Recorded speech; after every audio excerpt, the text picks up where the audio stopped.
That's a huge achievement. They should be congratulated.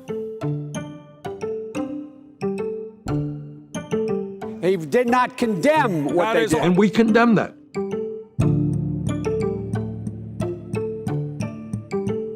And I said this to President Castro in Cuba.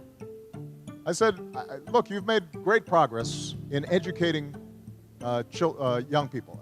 Every child in Cuba gets a basic education. That's a huge improvement from where it was.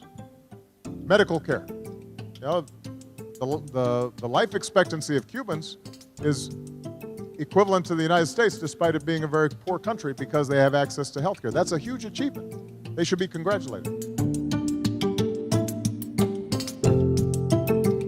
We're very opposed to the authoritarian nature of Cuba. But it's unfair to simply say everything is bad.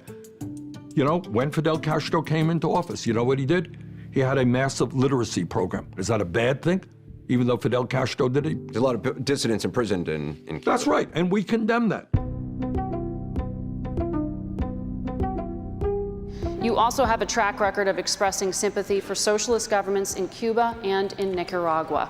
Can Americans trust that a democratic socialist president will not give authoritarians a free pass? I have opposed authoritarianism all over the world. Of course, you have a dictatorship in Cuba. What I said is what Barack Obama said in terms of Cuba. You've made great progress in educating. He had a massive literacy program. Is that a bad thing? That Cuba made progress on education. Yes, I think. Really? Really? Yes, literacy because there's no programs comparing are bad. those two What Barack Obama said is they made great progress on education and health care. They have access to health care. That's a huge achievement. They should be congratulated. Barack Obama was abroad. He was in a town meeting. He did not in any way suggest that there was anything positive about the Cuban government. And I said this to President Castro in Cuba. I said, look, you've made great progress in educating young people. He acknowledged that they did increase life expectancy. They have access to health care. That's a huge achievement.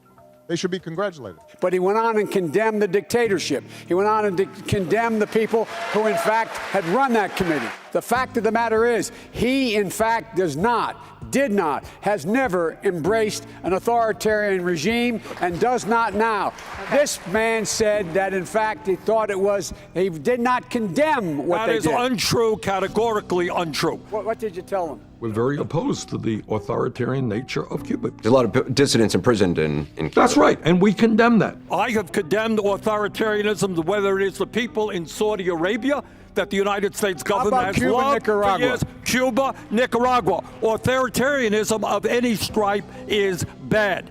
But Period. That is different than saying that governments occasionally do things that are good. Occasionally, it might be a good idea to be honest about American foreign policy. And that includes the fact that America has overthrown governments all over the world, in Chile, in Guatemala, in Iran. And when dictatorships, whether it is the Chinese or the Cubans, do something good, you acknowledge that. But you don't have trade love letters with them. President Biden. This is 2020.